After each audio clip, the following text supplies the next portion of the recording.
Hello everyone, it's still early enough in the year to wish you all Happy New Year. I'm Chappie Chris. And I'm Chappie Peter.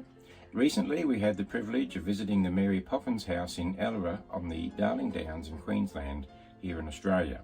This heritage-listed home, built in 1879, was where Patricia Travers, author of the Mary Poppins books, lived as a child. It is believed it was in this house she began the tales of Mary Poppins. Patricia Travers' father was the local bank manager, and the house in Ellora was not only the Australian Joint Stock Bank, but also the manager's accommodation. A bit of a worry having all that money in the house, Chappie. It should be noted that Patricia lived in other bank houses, for example, Maryborough, also in Queensland, as her father was periodically transferred as manager. Mary Poppins became a film character played by various actresses, including Julie Andrews. Mr. Banks, a fictional character, also a bank manager, is looking for a nanny for his two mischievous children and comes across Mary Poppins, an angelic nanny with magical powers. We'd all like one of those, Chappie. Mary Poppins not only brings a change in their lives, but also spreads happiness. The house here in Ellora has been kept in excellent order, particularly as it is lived in when the owners are in town, that is, and the bed has to be made before visitors are allowed in, laundry stowed away and dishes done. Have a look around and you'll note the excellent housekeeping by the owners. It's a big job keeping house and requires attention to detail and a lot of self-discipline not to leave one's socks lying around and empty Coke cans on the coffee table in the lounge room. It was great to be graciously ushered into the house, given a conducted tour, followed by morning tea and a further wander round.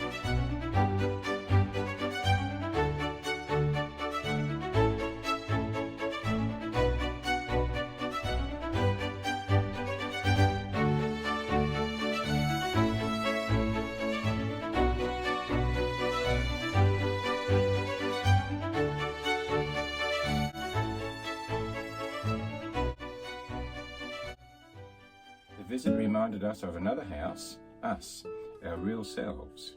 For Christians, the residence of God's Spirit within us is a guarantee or promise of sharing in an eternal inheritance with God as a member of His family. We're reminded of the following proverb, and I quote, "Through wisdom a house is built, and by understanding it is established. By knowledge the rooms are filled with all precious and pleasant riches." Note three key words applying to the physical building of a house and also building and growing your spiritual body and mind. Wisdom, understanding, knowledge. Wisdom, based on reverence and awe of God, comes from asking for it and using it to accept graciously and gladly God's instructions and promises. Understanding comes from our spiritual rebirth, where on confession of faith in our Lord, our spiritual eyes are open to the things that count. Knowledge is knowing God's ways and character and being known in a father-child relationship. We build our spiritual house through our daily communion with God, including reading and following the Christian teaching in His guidebook, the Bible. We are wise enough to understand that God's plans and ways are the best. We are made rich through many precious promises, peace and provision for now, and hope for the future. We acknowledge indeed the truth of Psalm 127 verse 1. Unless the Lord builds a house, the work of the builders is wasted.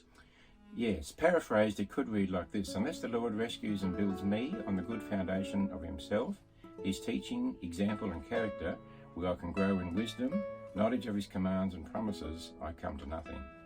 As the Lord said, without me you can do nothing. We Chappies were impressed with the way this Mary Poppins house was kept in order. We could ask ourselves, is my house in order? Yes, it's fine to have the bills paid, as we hope they all are, but spiritually speaking, if tomorrow perchance was our last day on the planet, and our Lord returned as He promised, is our spiritual house in order? Will we be able to meet Him and hear His "well done"? Or will we be ashamed like the wayward children who got into the forbidden chocolates and were caught with their empty wrappers when their parents arrived home unexpectedly? The new year presents another real opportunity to make it right with our Lord, to be ready to meet Jesus.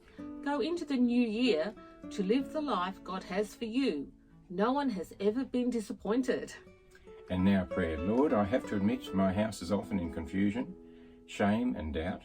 Right now I look to you for wisdom, understanding and knowledge, that your peace and hope will pervade, banishing the chaos, doubt and guilt.